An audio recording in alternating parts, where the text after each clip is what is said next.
Hi everyone. चलिए समझते हैं कि आपको अगर अपने इनकम टैक्स फाइलिंग के लिए जो रिपोर्ट्स चाहिए तो वो कौन कौन सी रिपोर्ट्स आपको अपने बैक ऑफिस से निकालनी है वो देख लेते हैं। बेसिकली यही रिपोर्ट आपको अपने सीईओ को प्रोवाइड करनी होती है जिससे आपकी टैक्स फाइलिंग बहुत इजी हो जाती है। तो इसके लिए आपको 3 तरह की रिपोर्ट चाहिए। सबसे पहले फाइनेंशियल लेजर, सेकंड नंबर पे पीएनएल रिपोर्ट्स और थर्ड आपको अपनी नेट पोजीशन रिपोर्ट्स चाहिए। तो जो टैक्स पीएनएल के लिए जो 3 रिपोर्ट आपको चाहिए यानी कि फाइनेंशियल लेजर और उसके बाद में पीएनएल रिपोर्ट्स और नेट पोजीशन। पीएनएल रिपोर्ट्स या फिर लॉन्ग टर्म शॉर्ट टर्म दोनों बोल सकते हैं उसे। ठीक है, तो उसके लिए आपको सबसे पहले armanindia.com की वेबसाइट पर चले जाएं और वहाँ से आप अपना ऐप लॉगिन कर लें। यहाँ से डायरेक्ट लॉगिन हो जाएगा। जैसे कि मैं XTS का ऐप देख रहा हूँ यहाँ पे और इसको लॉगिन कर लेते हैं। ओके, तो यहाँ पे XTS में लॉगिन हो गया हमारा और यहाँ पे बैक ऑफिस पे क्लिक करोगे आप तो ये डायरेक्ट लॉगिन हो जाएगा आपके बैक ऑफिस में।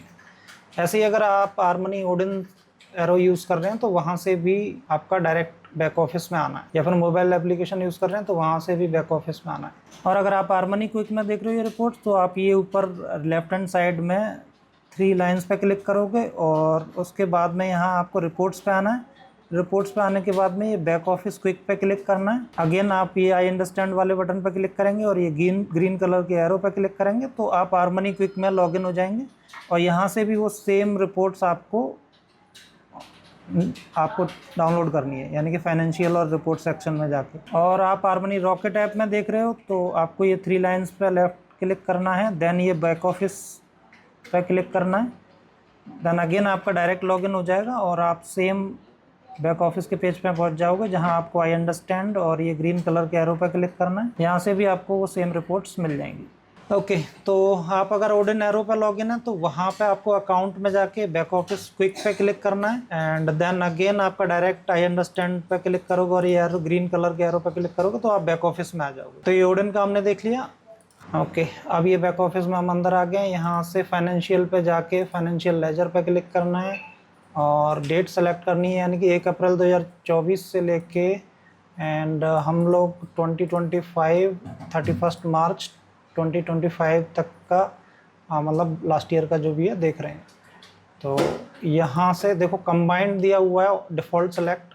आप कैपिटल करेंसी प्लस कमोडिटी तीनों कर लें तो इससे कोई हर्ज नहीं है। आप भले ही आपने सिर्फ कैपिटल में काम किया हो या फिर सिर्फ कमोडिटी में किया हो तो ये पूरा आपका कंबाइंड दे देगा रिपोर्ट। फिर यहाँ गो पे क्लिक करेंगे तो एक रिपोर्ट ये आ गई। यहाँ से एक्सेल या PDF जिसमें भी डाउनलोड करना है ये फाइनेंशियल लेजर की रिपोर्ट आप यहाँ से डाउनलोड कर सकते हैं। फिर आते हैं पीएनएल रिपोर्ट्स या फिर लॉन्ग टर्म शॉर्ट टर्म। तो यहाँ इसको पीएनएल रिपोर्ट्स पर क्लिक किया, फिर डेट रेंज सेलेक्ट करके कर लें। तो डेट रेंज के अकॉर्डिंग सबसे पहले हमें 2024 अप्रैल 1 से लेके और इसको 2025 मार्च 31 तक डेट सेलेक्ट कर ली। फिर यहाँ पे कैपिटल और FO के लिए आपको अलग अलग निकालनी पड़ेगी। तो पहले कैपिटल की निकाल लेते हैं। कैपिटल पे क्लिक करके गो किया तो ये आपको मिल गए यहाँ से। और समरी में जाके आप डेट वाइज कर लेंगे तो ये डेट वाइज आपको मिल जाएगा, इसमें प्रॉपर व्यू आ जाता है। फिर आप ये कैपिटल वाला PDF या एक्सेल में डाउनलोड कर लिया और FO वाला करने के लिए फिर से दोबारा से पीएनएल रिपोर्ट्स पे जाके और यहाँ से डेट रेंज सेलेक्ट किया। अगेन 24 अप्रैल 1 और यहाँ पे 2025 मार्च 31 और फिर कैपिटल के हमने कर ही लिया था, FO सेलेक्ट कर लेंगे और दोबारा गो पे क्लिक करेंगे।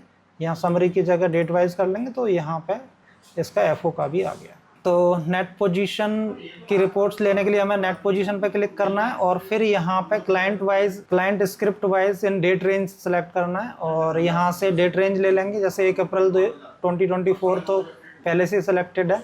2025 में मार्च 31 सेलेक्ट किया और यहाँ पे गो पे क्लिक किया तो ये मुझे नेट पोजीशन मिल गई। और अगर आपको FO की चाहिए नेट पोजीशन तो यहाँ ऊपर आपको FO पे क्लिक करना होगा, फिर दोबारा से रिपोर्ट्स पे जाना है और नेट पोजीशन R वाले पे क्लिक करना है। ओके, जब नेट पोजीशन R पे क्लिक करो तो फिर से यहाँ पे आपको 2024 अप्रैल 1 लेना है और डेट में यहाँ 2025 में मार्च 31 लेना है और सेम वे में आपको क्लोज प्राइस डेट भी ले लेना है, वो सेम डेट जहाँ तक के लिए आप ये रिपोर्ट्स चाहते हैं। जैसे कि 31 मार्च तक का मैं देख रहा हूँ, तो यहाँ पर 31 मार्च मैंने ले लिया कि क्लोज प्राइस डेट कब तक की चाहिए, और फिर गो पे क्लिक करेंगे।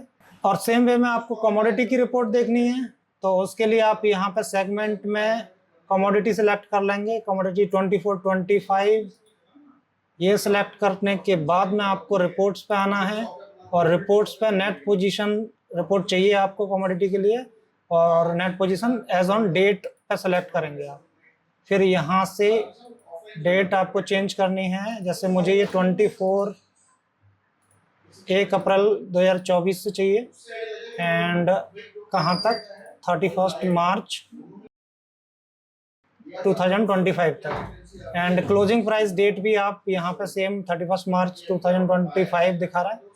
इसके बाद में आप जस्ट गो पे क्लिक करेंगे, और ये आपको यहाँ रिपोर्ट मिल जाएगी, जो भी आपका ट्रेडिंग एक्टिविटी होगी उसकी।